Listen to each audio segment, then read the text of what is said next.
Partout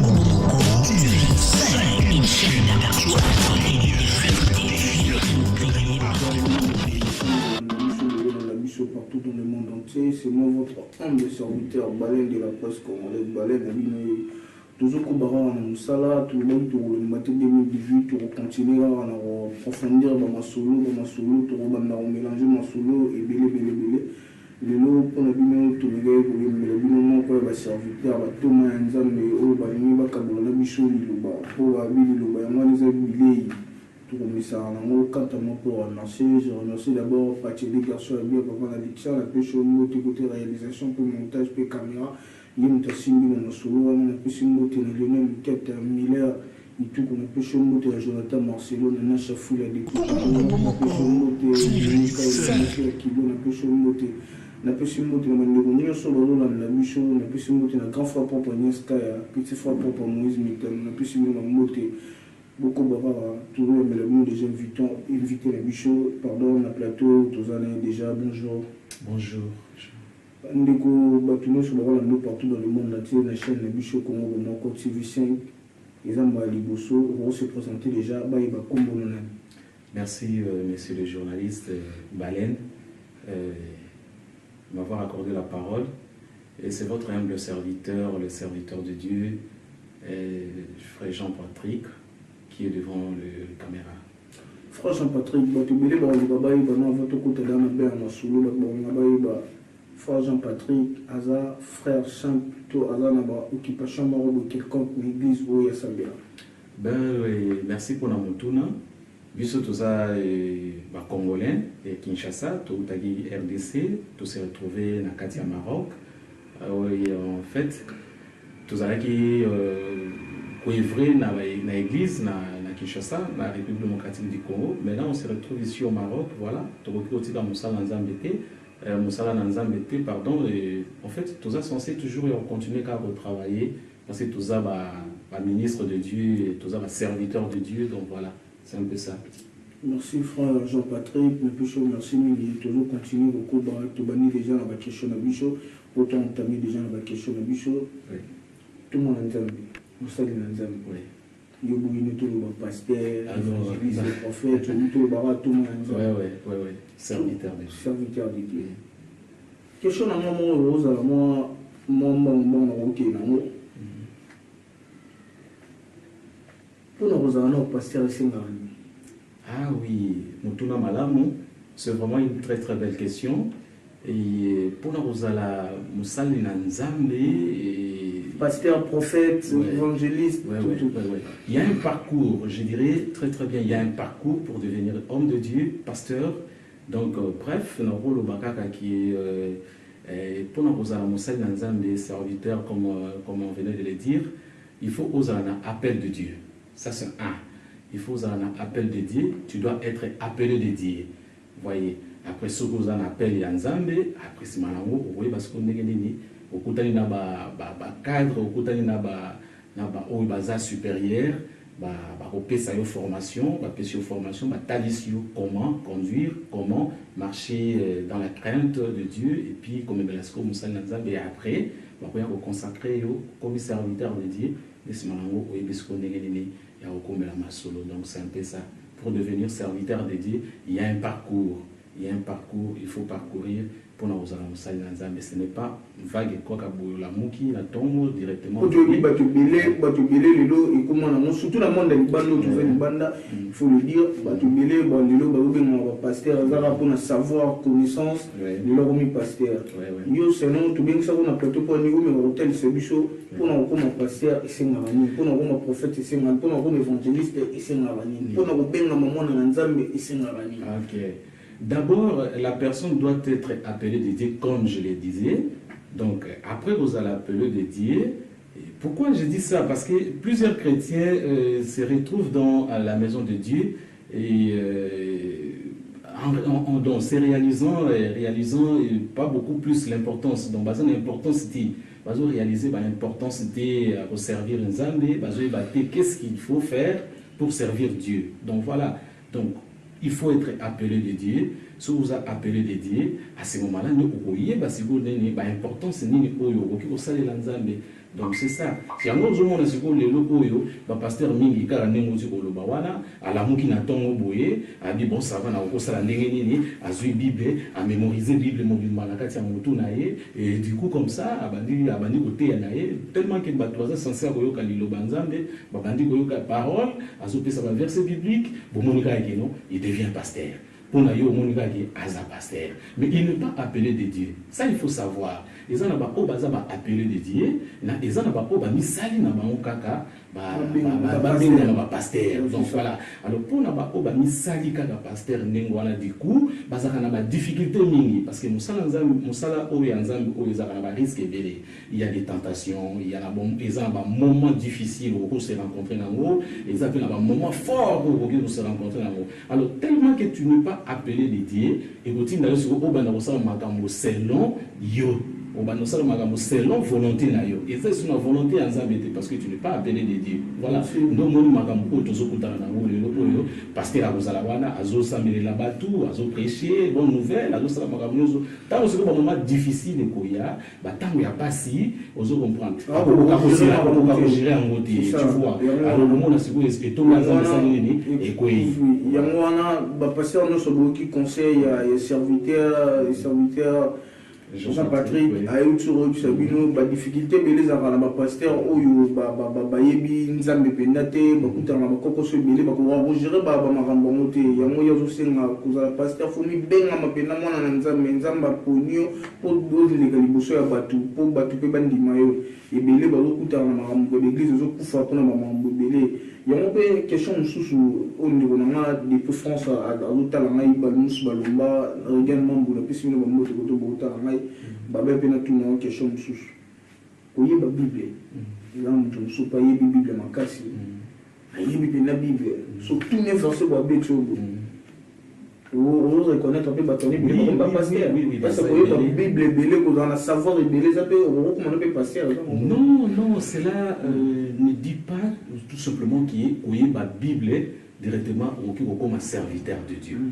Ce qui n'a pas souci malawi bisayo qui comme musala na nzambe eza appel ya nzambe. Parce que Bible Bible donc tu peux aller au se faire inscrire dans la théologie par exemple. Au côté de la théologie, au yécoli Bible. Bible, ça, donc, la cagane, tout le monde a paix. Au yécoli, faire comprendre qu'est-ce qui est dans la Bible, le bénini, au Matthieu, le Bible, et Jean, le Bible, et tout ça. Mais cela ne veut pas dire tout simplement qu'il est au commis serviteur de Dieu. Donc, tu vois, donc il faut nous comprendre qu'est-ce qu'il est en train de faire. Parce qu'il y a un moment qui fait quoi, qui fait quoi. Pourquoi? Parce que les gens ont une théologie, théologie, la bandi ko apprendre de côté, la bandi ko bimisa ba verset biblique, autour de la siko na bimisa no pe moko. Alors le peuple dédié à ça na kati ya bobongi, akoye bandi ki note o est-ce que vraiment ya solo wala. Parce que ceux na zongi en arrière, on peut remarquer que nos ba église ebele ko ebanda kakala. Bonzambe bandaki ko mimonisa.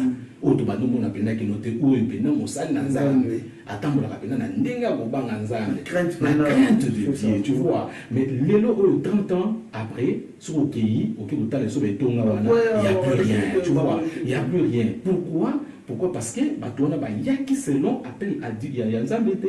Donc mutwana yaki kaka juste kaka asala ba passion na ye, amisala ye moko et c'est fini. C'est pourquoi le nom moni batwa comme ça la neti ba publicité à Jésus-Christ. Or avec Jésus-Christ ba sala la publicité na été, tu vois. Jésus a ça la déjà publicité na amisala déjà publicité na ye depuis kala, tu vois. Donc Jésus-Christ reste le même hier, aujourd'hui, éternellement. Donc c'est ça. Au monde batba confondre makamote qui non au monde montazo loba parole de Dieu dans mon okonaye azo bimisa ba verset biblique et celui-là automatiquement au qualifié qui est asa appelé de Dieu. Merci frère Jean-Patrick tout ko ba wana ba question na pesi moti na Christian Pemba Champagne na pesi moti na Freddy Pemba Easy na pesi moti na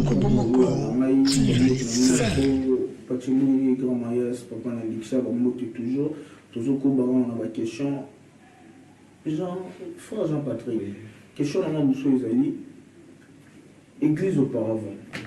Tout le monde a église, Isaïe, basali na nzambe bazali basali na nzambe bazali pena na bonzambe ya solo so totali bapasteur edina bala bapasteur pour ne pas citer les noms ils sont nombreux bapasteur wana bazalaka pena na crainte ya nzambe otala pena pasteur otala pasteur mais lelo bapasteur wana baza esuti lelo etonga ekomi pasteur fo somba mutuka ya cher pasteur fo bapesa ondimi ya cher prière mbongo rendez-vous mbongo église na oyo touti nango na kala na église ya lelo comment yo okojuge église mosala ya nzambe ezokoba to mosala ya nzambe ekiti wana selon yo okopesa version nini na bana nzambe nyonso bakolanda biso explication ekozali oui eza motuna moko ya malamu.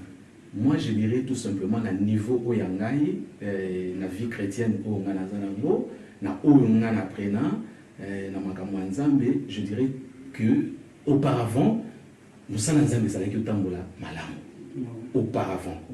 Donc mosala nzambe ebandaki kotambola malamu. Lelo oyo ba fausse doctrine ekoti na ba église ebele, tu vois, ekoti na ba église ebele, ba pasteur bazo ba lisusu te. Qu'est-ce qu'il faut faire? Bazo sala nini? Et comme il faut intérêt personnel. Pasteur a là tout d'abord. Tu te rends compte que mon to vandi na yo boye, to la moïda na tongo boye. Ah, est-ce que tu peux ça na biso église hein? Comme ça tout se retrouver. Voilà, comme ça tout se retrouver. Mais aujourd'hui baté que notre bozo ça l'église wana et ça pour l'intérêt nini. Bozo ça la qui fait quoi? Qui fait quoi? Vous comprenez? Donc c'est ça. Pourquoi? Parce que ceux qui la Bible na bino botali na Exode chapitre 23 verset 25. Vous comprenez? On comprend de ce que makambo ou les en katia Bible. Non, c'est-à-dire c'est en servant Dieu, vous voyez, c'est en servant Dieu que nous sommes protégés. C'est en servant Dieu que nous sommes sécurisés. C'est en servant Dieu que nous sommes bénis. C'est en servant Dieu que nous sommes guéris. Donc, c'est-à-dire, si vous avez l'anzame, vous avez une assurance.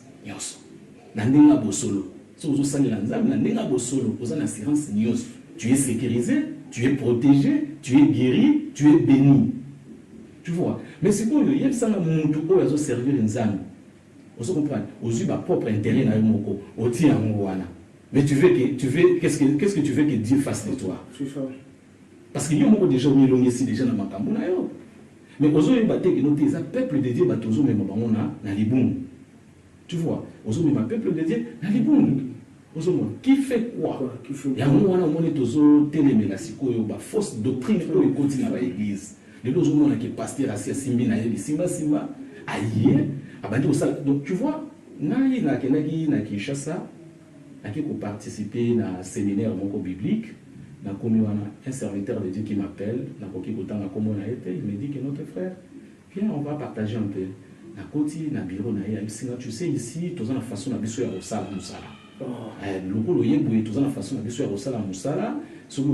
accepter, en tout cas, ça sera du bon. Bon, ça va, il n'y a pas de souci. Vous fonctionnez comment? Vous savez,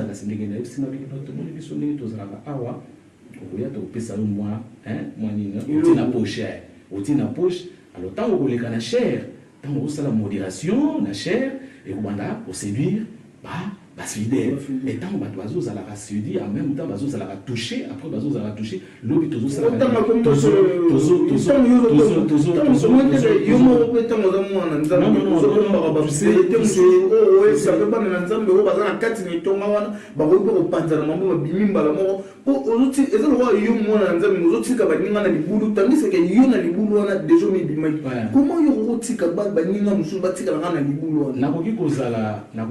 je dirais que non, bon, moi nous étions na fruit na yango.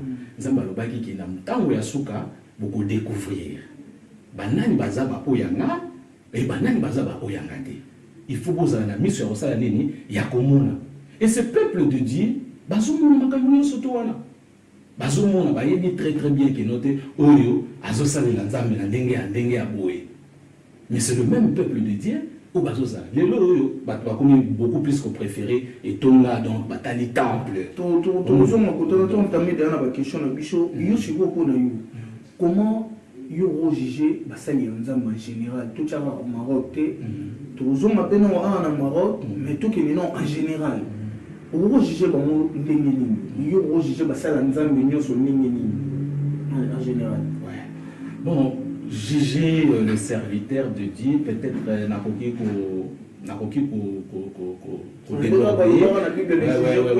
déborder, mais tout simplement je peux dire ce qui se passe dans le ministère. Voilà, ce qui se passe dans le ministère.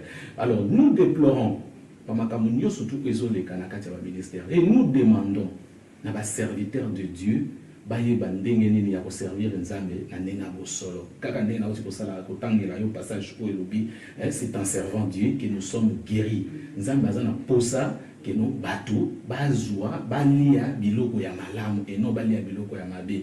Non, c'est tout ce que je peux dire, mais aller juger ou pour que non les serviteurs de Dieu voilà ils font ceci ils font cela donc tout ça. Comme conseil, comme conseil, je dirais tout simplement que Oyayebi qui azali na Nzambe, atikala toujours, a déméré toujours na Nzambe, na nenge ya solo récompense na ye ezali parce qu'il a dit je vous ai donné gratuitement, donné aussi gratuitement pour azo pesa biso ya ofele. Vous comprenez? Tellement au moins il nazo ya pesa bonne nouvelle, ne nazo le baboy. Qui m'a payé pour ça? Il y a personne. Pourquoi? Parce que oh nazui yango pe ya ofele soki mutu alinga pesa nga mbongo au sota futanga c'est Dieu qui va me payer pour ça. C'est Dieu qui va me payer pour ça.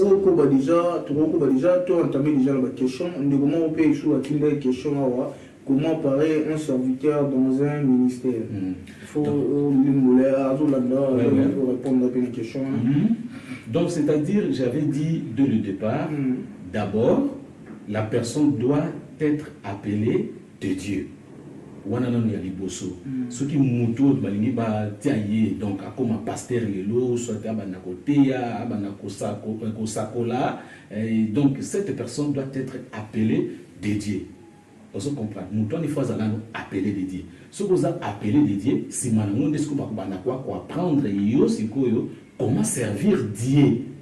Na ba question mo peka ndeto kende na munga d'ailleurs répondre ke mo musuka tunaki su ba bongisa ba serviteur ndenge ni kati na musala ya nzambe na ba question mo répondre ko mais o répondre ika tellement de batu il faut répondre à la question ba bongisa ba serviteur ndenge ni na kati ya musala ya nzambe soki basala nini ba bongisaka serviteur ndenge nini kati na musala ya nzambe. C'est ce que je non tu ko lo bango tout à l'heure là. Vous comprenez? Babongisaka babongisaka serviteur ndenge nini na mosala ya nzambe. Donc c'est-à-dire ceux qui la comprennent très très bien mutu wana tozolinga tobongisa ye akoma mosala na nzambe azana makambo ebele oyo il faut apprendre pour akoma serviteur de Dieu tel que nous sommes parce que nous avons appris cela. Vous comprenez? Biso balakisaki biso yango. Ndenge nini ya kotambola na kobanga nzambe yango na lobiki noté soki oza appelé de Dieu oza appelé de Dieu à ce moment-là donc ndenge nini ya kolakisa yo ndenge nini ya kobanga parce que na kati église cette personne là a besoin de savoir vous comprenez comment fonctionne l'église. Tu vois, la personne a besoin de savoir comment fonctionne l'église, le bon fonctionnement de l'église parce que l'église c'est na ba branche ébélée. Tu vois, l'église c'est na ba branche ébélée. Alors cette personne a totalement besoin de savoir le bon fonctionnement, le bon fonctionnement de l'église, comment l'église fonctionne. Trop quand on a la question, on a dit, trop qu'il est déjà un point côté miracle, le côté grandeur église. Les autres comment comprendre, na l'église et comme quand son pasteur a dit recevez. Prenez au miracle, babilo moi bon moi raison de quoi l'église. Maman va habiter l'église et moi il faut que tout ça le rappelle. Par grandeur église na miracle ton message yo peut c'est chose déjà pour dans l'église nous souper bana on a dit bandi mais vous sur les ans l'église nous souper bana maman et toi bandi mais belle pas belle mais nous sommes ensemble les ans on a voiture na voiture ko bi mana ba sala na ba jeune fille église ko sala maman belle ba pasteur belle bonjour na maman. En passant, on a pêché une beauté, on a passé l'idée, on a pêché une beauté, on a pêché une beauté, on a pêché une beauté, on a pêché la presse, on a pêché une beauté, on a pêché une beauté. Pourquoi le bani na question? Ce qui te zoome ici, tout le monde a qui Bible au commencement était la parole et la parole était avec Dieu. La parole était Dieu. Tu vois. Donc, dans cette église, tout d'abord, premièrement, c'est le message. Parole de Dieu. On se comprend. Et l'eau primordial, c'est ça, la parole d'abord. Message. Le miracle, la prophétie, parce que la prophétie, c'est un don. Miracle, c'est un don. Na kozala awa neza benza bapesa kinga likabo ya kobondela moto donc suna bondeli yo obiki suna sali pe mikamo na ngana ina simbi na moto il faut yo kango na boki kozala pe na don ya prophétie oyebuye na bandi ko sakolela yo pe mamongo c'est un don mais oyo on a des actes importants na kati na église na kati na ministère c'est la parole. Vous comprenez? C'est que les lois bassin nzambe ba comment transformer maintenant cette parole là. On se comprend. Une parole, mélanger à mon et c'est ce qui nous amène maintenant les lois qui non, on va dire recevez. Non, ce n'est pas ça l'essentiel. Ce n'est pas ça l'essentiel. On se comprend. L'essentiel n'est pas dans bananza mais dans tout ça. Base on a un bilo quoi qu'on lit, il y a bien monto allié, ayoki bien, atondi, amelima bien non, nazui liloba et puis liloba wan aki à mettre moi en pratique et automatiquement la personne est sauvée. Tu vois. Mais ceux qui ont bandit dans l'église, qui ont recevé, temple et tout, oui, il y a aussi des choses qui se passent, même dans Nazareth, qui a niveau à Bénin. Nazareth, qui a niveau à Bénin. Nakoma qui a Bénin, il s'est dit que notre nom, il y a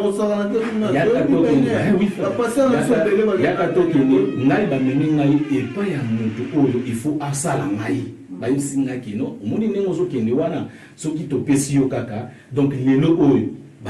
l'église. Ce sont des choses qui se passent. Ce sont des choses qui se passent vraies. Donc, nous devons douter dans nos azati. C'est pourquoi nous avons dit que non, il y a des fausses doctrines où ils continuent à faire un ministère, ils continuent à ministère. Nous avons dit qu'il y a voyagé qui a accueilli Nigeria, nous avons dit 30, nous l'église. Alors, tant que nous avons impressionné, nous avons dit mais aux autres qui n'est pas un ami, et cette personne fait quoi? C'est ça. Qui fait quoi? Qui fait quoi? On a Jean Patrick tout mais ça n'a rien ce qui fait quoi? Faut Jean Patrick tout qui est déjà quelque chose de sous ils allaient oui surtout celle remarque na l'église on a nyoso c'est moi on s'en nzambe au sein de parcours na l'église belé tout le quelque chose on a volé daté na l'église on a nyonso o batu ba prétendre ye awande maramozali awande nzamba existara awande lorozali obi na l'église na ba pasteur la majorité bazaka mité mamabi bato balandaka bango na sima bakembaka bato bayembelaka bango na l'église ba chantre bakembaka ba protocole bakembaka banini bakembaka siko na comprendre raté mbongo pasteur recevoir en église comme offrande dîme tout akora bakoki kosunga pe cadre musu l'église était ezalaka dia quoi ba pasteur l'église minene baza mitema mabe bavomisaka bana na bango bavomisa bafamille na bango bango moko na babato na bango église bakembaka c'est dia quoi babiloko wana. Merci frère Baleine la Mutuno Tony, c'est très important, très capital aussi. Naïvi qui est belé avec tout c'est la réponse par rapport à la question de c'est ce que je disais que ce qui nous a préparé bien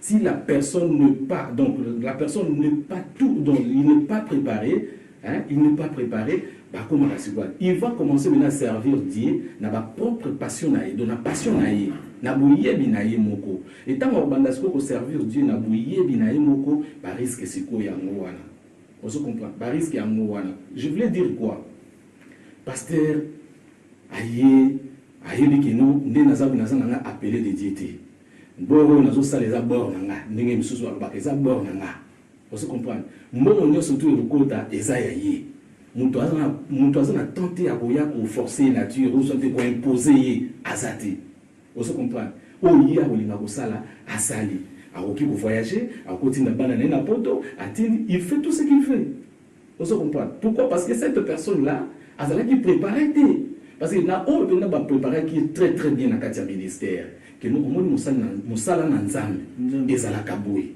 Mosala na nzambe parcours ya nzambe ezalaka boye tamo kozala boye il faut kosala boye il faut kosala boye babiloko wana nyonso tout ekozala et pourquoi seulement c'est basé beaucoup plus na makambo ya mbongo parce que c'est ce que nous voyons aujourd'hui le pasteur bazolinga lisusu kotala makambo penda vie spirituelle te et comme beaucoup plus matérialisme donc tu vois bakomi beaucoup plus s'intéresser beaucoup plus na matériel.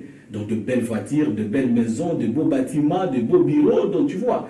Donc ce n'est pas ça l'essentiel, ce n'est pas ça l'importance. Vous comprenez? Alors pour la pasteur Ndingo Anabo, je ne sais pas qu'est-ce que je vais dire.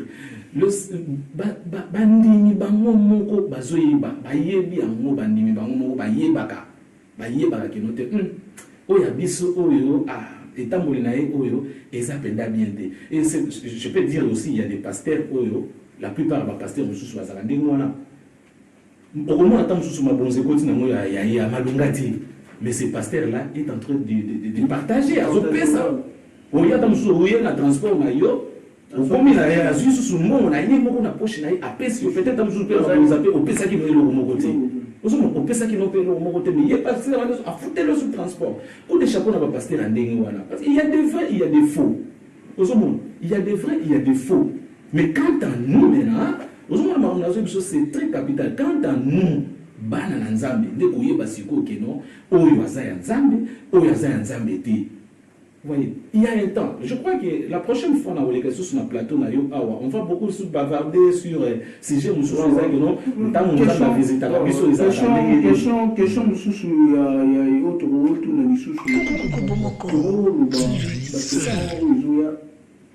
Tout le monde à l'église pasteur ou prophète ou évêque, archibishop,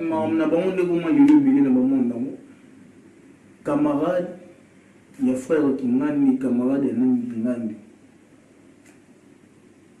Vous avez continué l'église, pasteur au suspendre dans mon tout.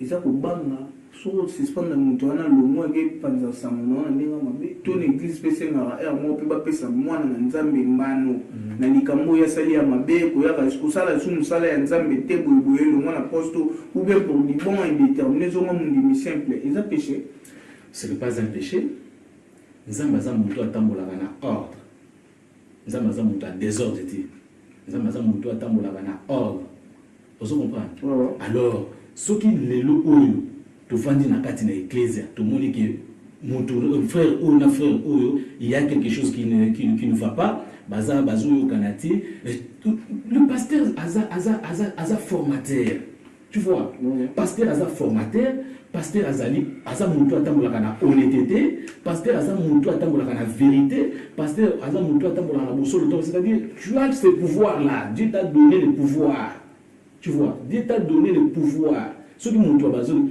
la Bible est le bango moko keno ata soki biso to boye ko samzola ye akosekisa mabanga ozo comprendre akosekisa mabanga tani au servir nzambe ata na deux personnes au bazo tambola na ndenga ko banga nzambe ki ozala na batu baza ebele bazo tambola na kati ya désordre c'est ça le mal c'est ça le mal vous comprenez c'est ça le mal au moins que deux frères bazo kanate deux sœurs bazo kanate il y a un problème qui se passe na kati na église en tant que responsable spirituel, il faut suspendre.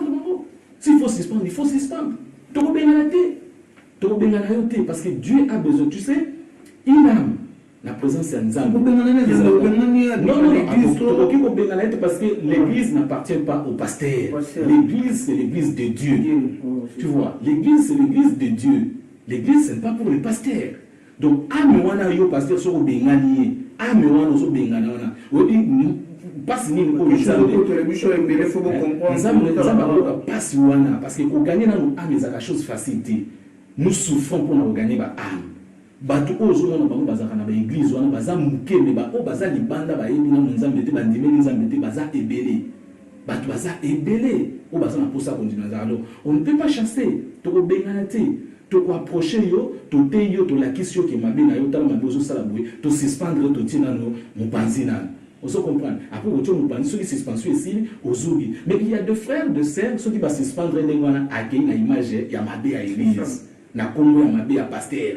À comment pense à pasteur sans Mabé, que non, le pasteur, on a le gars qui s'anime, l'église, on a tout ça. Non, c'est sur ozoyokanga ozolanga na moment oyo je te parle soko ozali genre ya bafrère ya bongo genre ya basœur ya ndenge wana o basala mama ndenge wana le pasteur te suspend okei obandi koloba mabe mpona pasteur obandi koloba mabe mpona église. Attention, Dieu te voit, nzambe azomona yo, ozo comprendre, okozala maudit, okozala maudit parce que le pasteur a le pouvoir. Biso nzambe apesi biso ningisa wana te akolakela moto mabe parce qu'il nous a dit il faut faire attention na oyo bozobimisa na maloba na monoko na bino. En tant que serviteur de Dieu, il faut toujours la réserve. Mais la sœur, bien le frère, ceux qui vont suspendre l'église pour les camps, consciemment. Conscience n'est pas besoin de reprocher qu'il y a qui m'a bien l'église, ok, vous allez vous penser à ma bé pour la pasteur, vous allez vous penser à ma bé pour l'église. Malheur à toi. Malheur à toi. Oh Jean-Patrick, il y a plein de versets, on peut s'afficher déjà quelques versets au décortiquer les versets. On va dans le bichot, ni le milieu comme pour émission où ils ont pour nous édifier partout bazali au union sur bazana ba problème ba mikaka to ba difficulté union so songo lo pakala ba meka kozala moi na part na bango bazala moi na solution na bango mo de la part ya frère Jean-Patrick. Moi je dirais tout simplement que là où Dieu donc là où ne se retrouve pas Dieu, là où Dieu ne se retrouve pas, aucun homme ne peut prospérer. Là où nous plaçons Nzambe azalité, mutumoko te arokiko tambola nakatia prospérité ezalité. Donc c'est ce que je veux dire que il faut bananzambe pour comprendre eloko moko. Pour comprendre eloko moko que tout comme il attend il y a fin. Moi je suis venu de Kinshasa et nakomi na Maroc. Nzamba lobby esika bana na ye esika ba oya ye ba nyati et pesameli bango place yo bango ba nyati et pesameli bango. Aujourd'hui tozozwa relève ya ba oyo do surtout basi ba tiki biso na ba oyo surtout bazolinga batika biso lobby na ngo ekozala biso ne ba tozozwa relève voilà. Alors il faut tout ça là attention parce que ceux qui tozotambola la ndenge ya bien te to risquer siko génération oyo ekolanda biso perdement ekozala total. Éperdument et aux à la totale. Message qu'on a peut-être beaucoup de temps Esther 4, chapitre 4, verset 14, vous comprenez. Donc il faut, peuple de Dieu, comprendre et il faut se poser des questions là où Dieu se trouve. Nzambe se trouver wapi. Présentement, précisément, Zambaza, Wapi.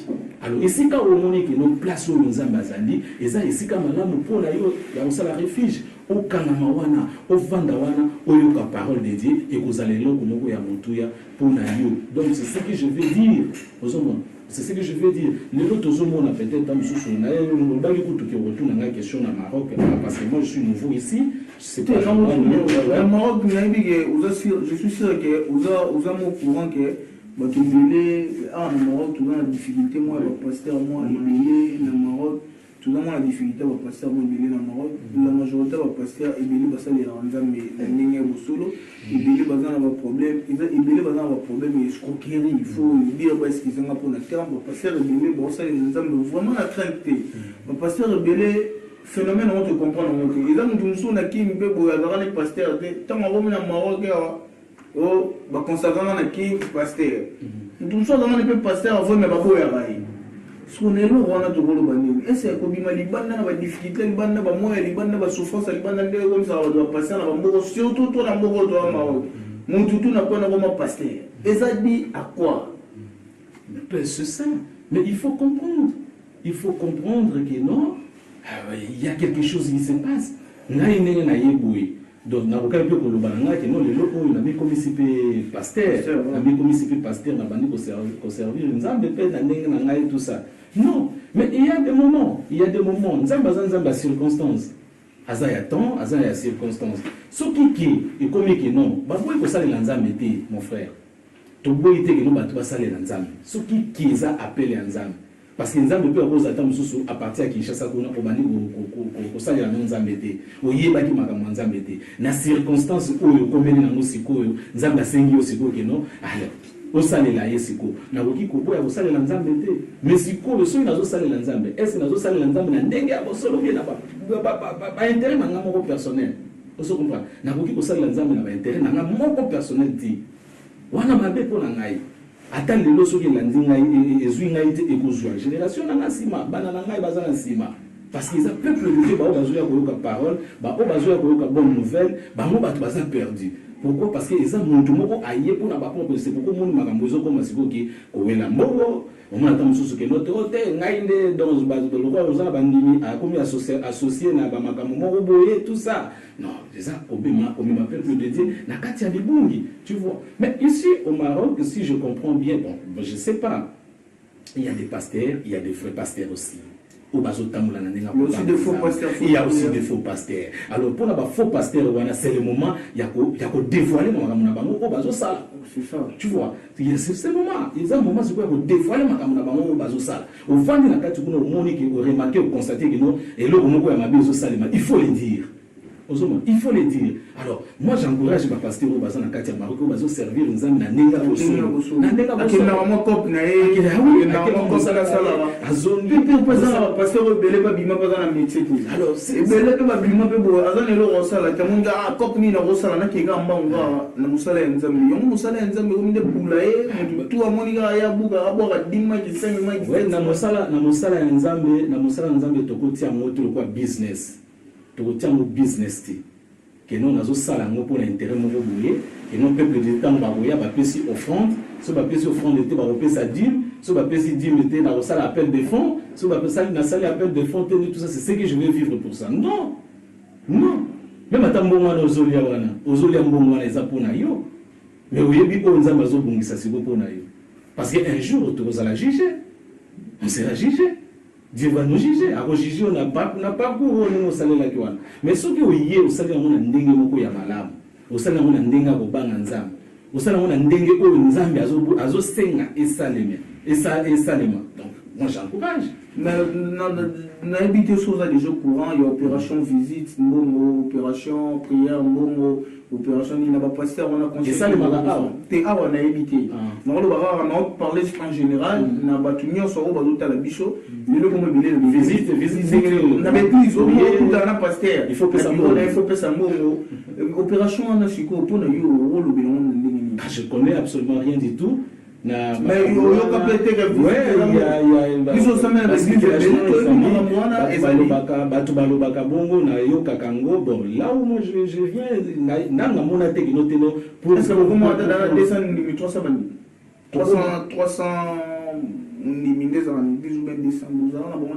l'église na Kinshasa c'est plus na l'église à la borne c'est la borne wana to lo ba l'église surtout trop l'église de réveil et belé c'est le bon bâti ba passer belé minene na pesi Roger Baka mbote côté lo na biso ndo dénoncer Mikolo ba passer tout la netro ba passer belé comment pour serviteur nani pour moi na nzamba kutana naye mundimina kutana naye le bureau n'a visité sur $50, $100. Pour bidon mai, bah t'es capable mai gars moro biso to somme na king so la Suisse station ina ba nini bidon ya mai wana ga moro l'église za 500 francs libanda mais l'église ba lui passer la chongo maboko 2000 francs. Gia rouge. Na bo tanga ba église Gia rouge ils ont 500 francs libanda mais passer la chongo 2000 francs.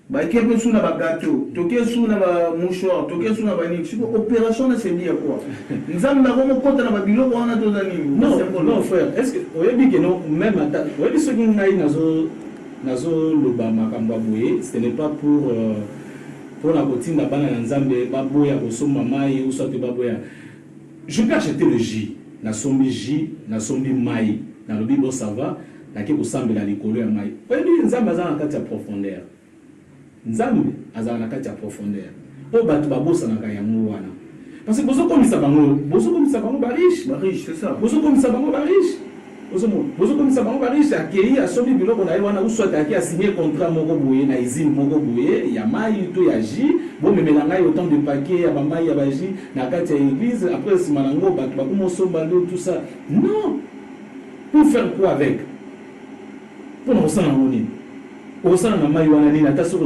mai wana o kena ngo ko sana ngoni ji wana so ko sombi ngo o ko keno sana ngoni ça ne sert à rien du tout.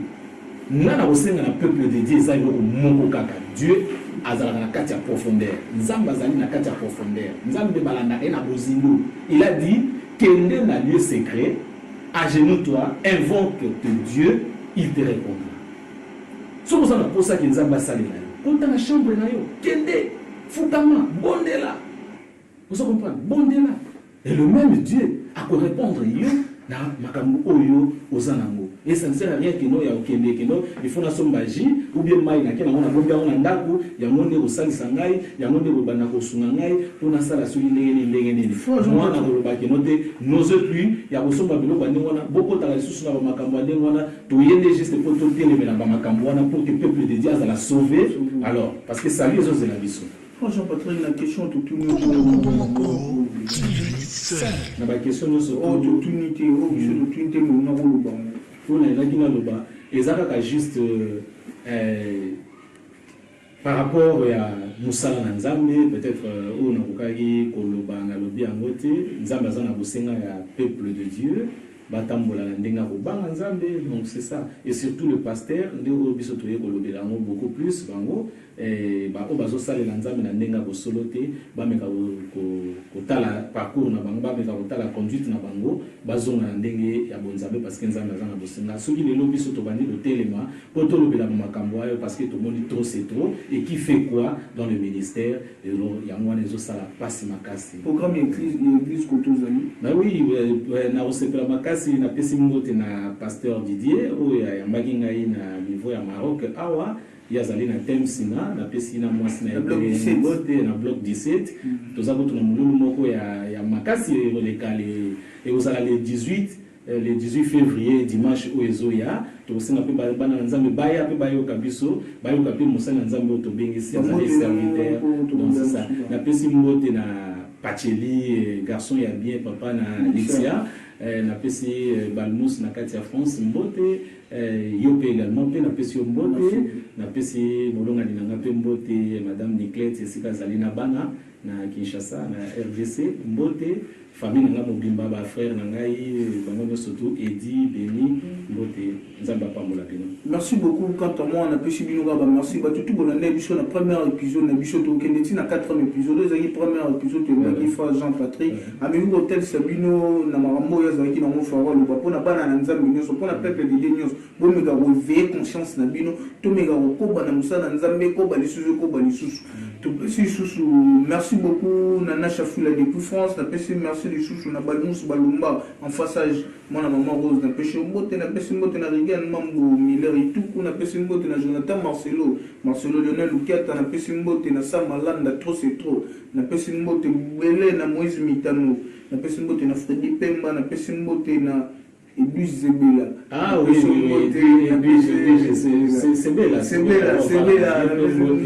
Na pesi mbote na Christian Pemba Champagne vena na Ignaska ya Jesse bébé Maïma maman na Bridget maman na Jenny Ola na pesi mbote na Joël Mwembo papa na Jeanne Mwembo Belon Tangu Rabi Kizola na pesi bino mbote tokuta na prochain numéro na invité Mususu ozali premier épisode na Frère Jean-Patrick merci Frère Jean-Patrick à la prochaine merci beaucoup